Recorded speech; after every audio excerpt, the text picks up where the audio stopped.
Professor Kathy McCallie, and welcome to the Ministry of Leadership and Administration course online through Moodle. This video is designed to help introduce you to the syllabus and highlight a couple of points about the syllabus that will be important for you to remember to be successful in the class. First of all, I encourage you to print out a paper copy of the syllabus and keep it with your books. If you lose power or if your computer crashes, you would have a way of contacting me if you have a copy of the syllabus. But if you're relying on keeping all of your resources online, then that could be a problem.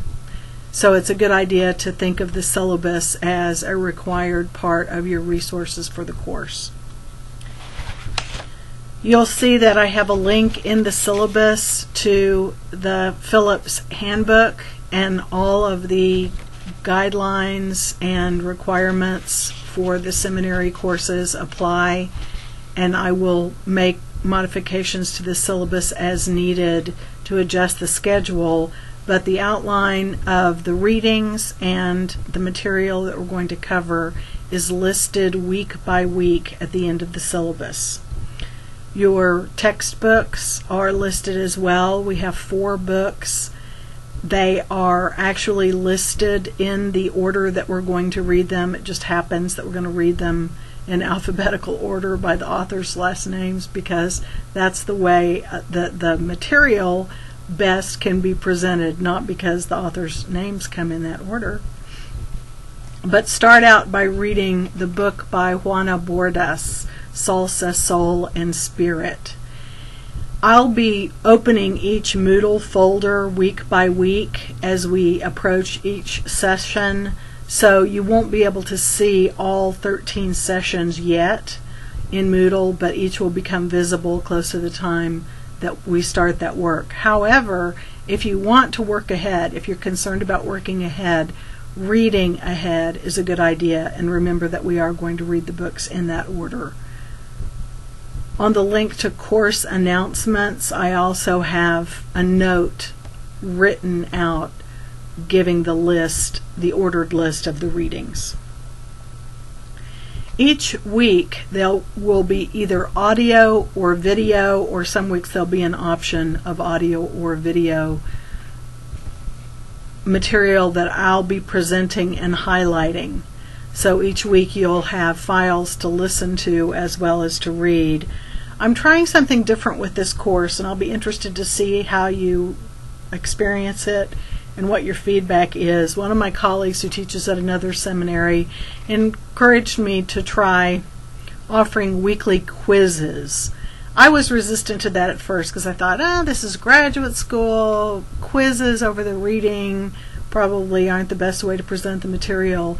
But she found in her context that her seminary students really appreciated having a quiz as a different way of interacting with the reading.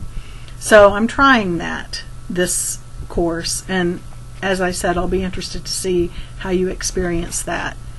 Each quiz will cover just the reading assignment for that week. Don't try and take the quiz before you do the reading. You're on your honor to not print out any quiz and not discuss it with anyone else. However, you do have the option of taking the quiz 2 different times. So the quizzes are open book. After you've done the reading, try taking the quiz. If you're not happy with your score, you can try taking it again another day. As I said, you're on your honor not to print out the quizzes and not to discuss the content of the quizzes with anyone else in the class. I think that the quizzes are one way to interact with the reading, and I hope that you'll experience them as helpful. We will also have a weekly discussion forum. You are required to post a minimum of 3 times each week. Your first post, your initial post each week, must be posted by Wednesday at noon.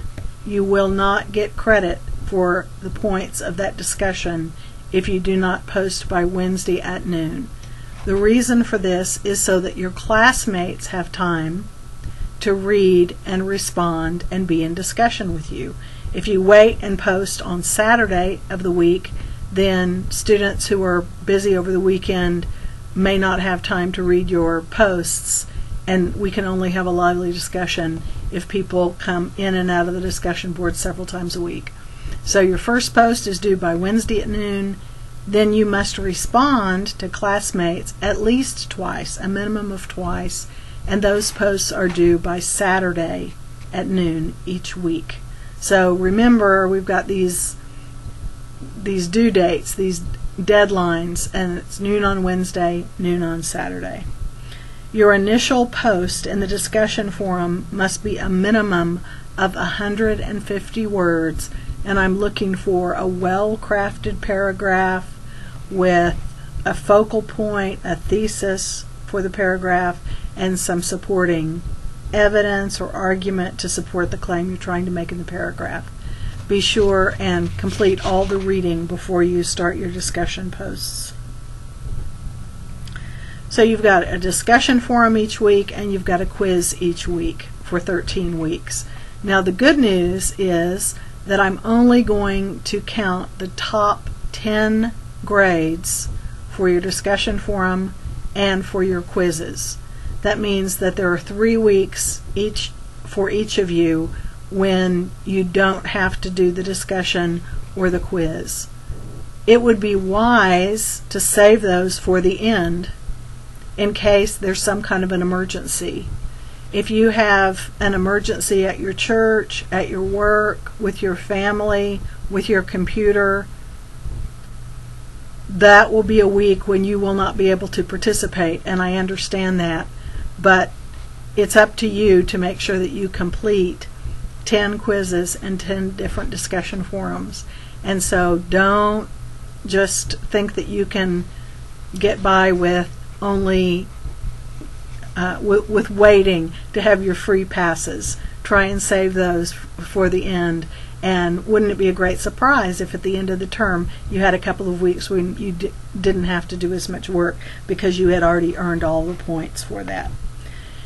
The other ways that you'll earn points in the course is through a midterm exam and a final exam. Those will be in-depth, integrative essays. I will give you the questions ahead of time. You'll write those, take home, open book. So that's the way that you'll demonstrate your learning in the course, through the discussion forums, the quizzes, the midterm, and the final. The due dates for everything are all listed in the syllabus, so I encourage you to integrate that with your own calendar, your own professional calendar, personal calendar, however it is that you organize your time. Note that October 10th is the last date to turn in the midterm exam, and December 11th is the last day to turn in the final exam. The rest of the syllabus just goes through the 13 weeks of the course and lists thematic questions and reading assignments. Remember that during the weeks of concentrated course weeks, that would be October 12th through the 24th this semester, during those 2 weeks, our regular classes for the whole semester are on break.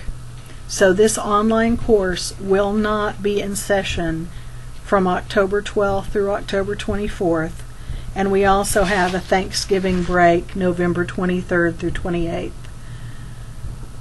I'm looking forward to a great term. This is my favorite, passionate subject to teach. I'm fascinated by the way clergy and lay leaders in congregations and in nonprofits make decisions and communicate about those decisions.